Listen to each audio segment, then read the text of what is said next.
رہے ہیں، آپ کی دعوت میں کہیں نہ کہیں کمزوری ضرور ہے۔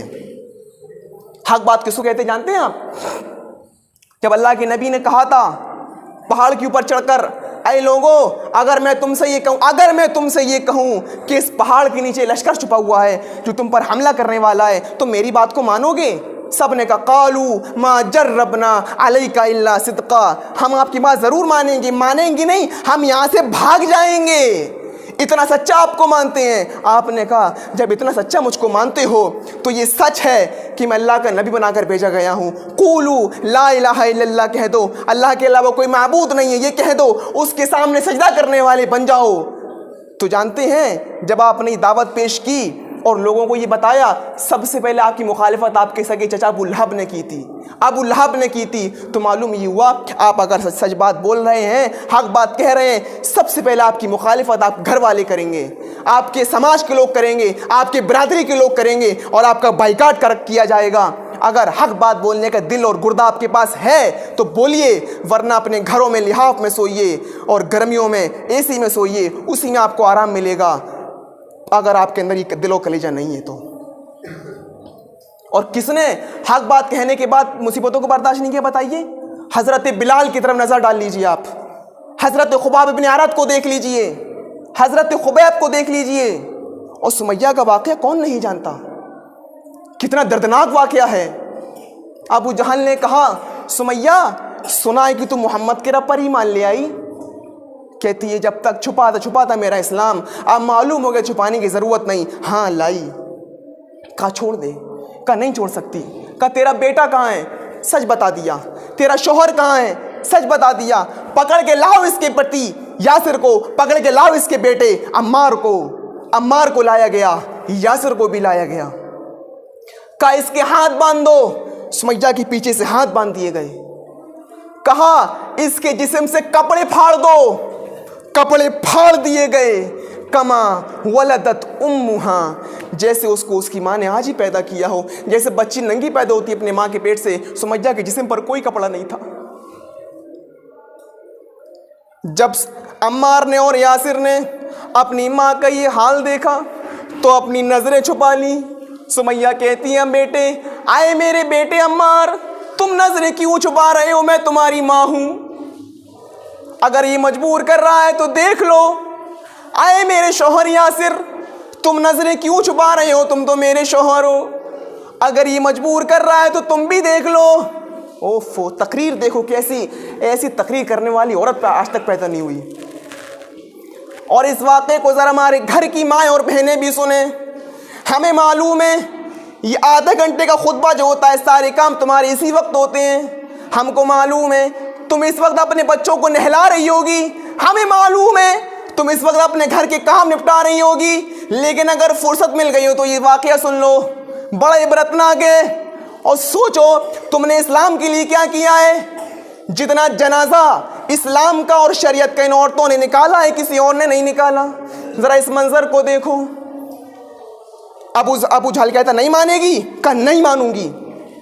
نیزہ اٹھایا ابو جہل نے، اور حدیث کی کتابیں کہتی ہیں وہ نیزہ اتنا تیز تھا اگر اس کو پتھر پر رکھ دیا جائے تو پتھر میں سوراخ ہو جائے، اور دوڑتا ہوا آیا اور پورا کا پورا نیزہ سمیہ رضی اللہ تعالیٰ عنہ کی شرمگاہ کے اندر، ان کے اندام نہانی میں داخل کر دیا، یہاں سے ڈالا، اس پار نکال دیا۔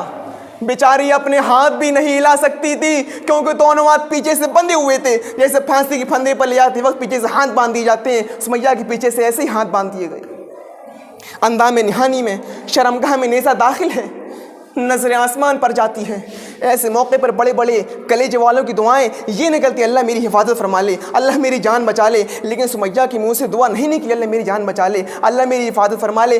ایسے نازک موقع پر بھی سمیہ کی زبان سے جو جملے نکلتے ہیں وہ ابن سعد نے طبقات کے اندر نقل کیے ہیں۔ ایسے موقع پر بھی سمیہ کی زبان جملے نکلے، کہتی ہیں ثبت قدمیہ علی دینک یا ارحم الراحمین، اے ارحم الراحمین، ابو جہل کا یہ نیزہ جو میری شرمگاہ کے پار کر چکا ہے, اس کی دی ہوئی تکلیفیں, اے اللہ کہیں مجھ سے میرا دین نہ چھین لے, کہیں مجھ سے میرا اسلام نہ چھین لے, کہیں مجھ سے میری توحید نہ چھین لے, کہیں مجھ سے میرا مذہب نہ چھین لے. اے اللہ اس کی دی ہوئی تکلیفوں سے میرا ایمان نہ لرز جائے, اللہ میرے اسلام میں کہیں جنبش نہ آ جائے. یہ دعا نکلتی ہے اس کے منہ سے اور اس کی زبان سے.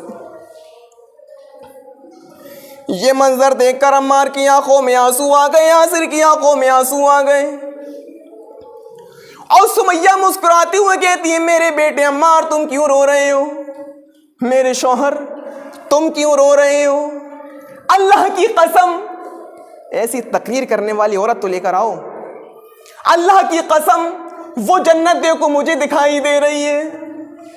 اے میرے بیٹے جنت کی خوشبو میری ناک تک آ رہی ہے, مجھے محسوس ہو رہی ہے تمہیں نہیں. اوفو جملے دیکھیے.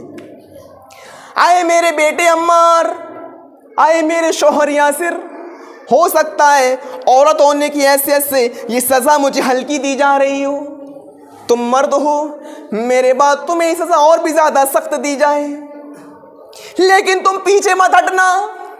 اے عمار, اے یاسر, وہ جنت کا دروازہ مجھے دکھ رہا ہے, میں اس دروازے پر کھڑی رہوں گی, میں جنت میں نہیں جاؤں گی جب تک تم دونوں میرے پیچھے پیچھے نہیں چلے آؤ گے.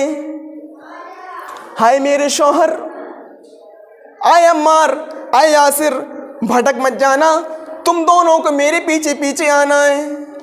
پھر ابو جہل سے مخاطب ہو کر فرماتی ہیں اے ابو جہل یہ کوڑا تیرا زمین کے اوپر پڑا ہوا ہے, میرے ہاتھ بندھے ہیں, اگر میرے ہاتھ کھلے ہوتے تو یہ کوڑا اٹھا کر میں تجھے خود دے دیتی. پہلے اس نے اونٹ منگوائے اور سمیہ کا ایک پیر ایک اونٹ سے باندھا اور دوسرا پیر دوسرے اونٹ سے باندھا اور کہا سمیہ دیکھ تیرا انجام کیا ہوگا, بس کوڑا مارنے کی دیر ہے, ایک اونٹ یہاں بھاگے گا ایک اونٹ اس طرف بھاگے گا, سوچ تیرا انجام کیا ہوگا. سمیہ کہتی ہے میرے ہاتھ بندھے ہوئے ہیں ورنہ اٹھا کر کوڑا میں تجھے خود دے دیتی. کہا نہیں مانے گی؟ سمیہ کہتی ہے بالکل نہیں, تو جو چاہے کر لے, اونٹوں کو بھگانا ہی پڑے گا. اور سمیہ مسکرا کے کہتی ہیں ابو جہل کیوں دیر کر رہا ہے, جتنی دیر تو ان اونٹوں کو بھگانے میں لگا رہا ہے اللہ کی قسم مجھے اتنی ہی دیر جنت میں جانے میں لگ رہی ہے. سمیہ کی اس تقریر نے عمار اور یاسر کی ایمان میں زیادتی پیدا کر دی, لیکن ابو جہل کو غصہ دلا دیا. ابو جہل نے وہ کوڑا مار ہی دیا, ایک اونٹ پورب کی طرف بھاگا ایک اونٹ پچھم کی طرف بھاگا اور سمیہ کے بیچ سے دو ٹکڑے ہو گئے. گردن تک جاتے جاتے چہرہ بچ گیا. سمیہ کا ایک دڑ ادھر ہے لیکن چہرے والا دوسرا دڑ الگ پڑا ہے. سمیہ شہید ہوتے ہوتے بھی مسکرا رہی تھی, اس کی جب روح اس کے جسم سے نکلی تو اس کے چہرے پر مسکراہٹ تھی. ابو جہل نے جب اس کے چہرے پر مسکراہٹ کو دیکھا تو طبقات کے الفاظ ہیں, اس نے پتھر اٹھا کر اپنے سر کو پھوڑنا شروع کر دیا. لوگوں نے کہا ابو جہل میرے سردار یہ تمہیں کیا ہو گیا ہے؟ ابو جہل کہنے لگا قسم ہے مجھے لات و منات کی عزا کی, میں ہار گیا سمیہ جیت گئی, میں ہار گیا سمیہ جیت گئی, میں نے سب کچھ چھینا لیکن مرتے وقت اس کے چہرے کی مسکراہٹ نہ چھین سکا. دیکھو مرتے وقت بھی مسکرا رہی اور مجھ کو چڑھا رہی ہے, سمیہ جیت گئی میں ہار گیا. سن لینا بہت آسان ہے, یہ واقعات سن لینا بہت آسان ہے, لیکن جب عمل کرنے کا نمبر آتا ہے تو بڑے بڑے کلیجے والوں کے دل و گردے پانی پڑ جاتے ہیں.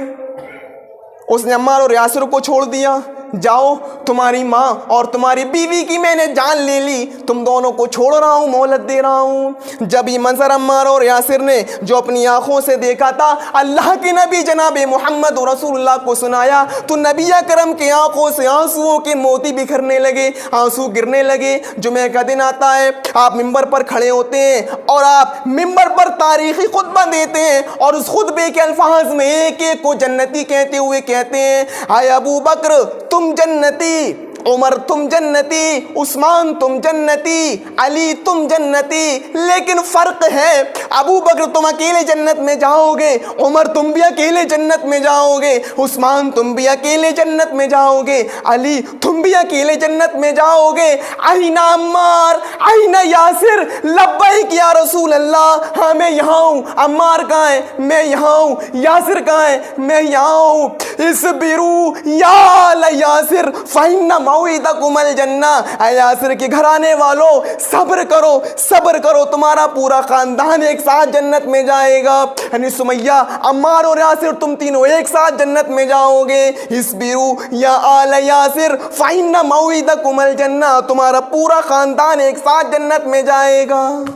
صبر کرو، پورا خاندان جنت میں جائے گا۔ میرے پیارے ساتھیوں، حق بات کہو گے تو پریشانیاں آئیں گی، پریشانیاں آئیں گی تو صبر کرنا پڑے گا۔ صبر کرتے ہو تو ہم کامیاب ہو رہے ہیں۔ میرے بھائیوں، یہ بہت مشکل چیز ہے، بہت مشکل چیز، اس کی مصیبتوں کو برداشت کرنا، حق بات کہنا۔ جب معاملہ ہمارے گھر والوں کے ساتھ ہو، اس موقع پر انسان حق بات کو چھوڑ دیتا ہے اور ایسا راستہ نکالتا ہے کہ ابا بھی راضی ہو جائیں، اماں بھی راضی ہو جائیں، محلے والی بھی راضی ہو جائیں، پڑوسی بھی راضی ہو جائیں، تو ایسا راستہ بیچ کا نکالا جائے جس میں دونوں خوش ہو جائیں، اور ہم حق بات کو چھوڑ دیتے ہیں۔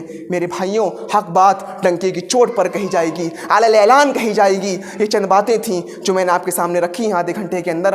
ہم دعا کرتے ہیں کہ الہ العالمین ہم سب کو حق بات کہنے کی توفیق عطا فرما۔ الہ العالمین ہم سب کو اس کے بعد جو مصیبتیں آئیں ہمارے اوپر، اس پر صبر کرنے کی توفیق بھی عطا فرما۔ الہ العالمین ہم کو دوغلی پالیسی اپنانے سے بچا لے۔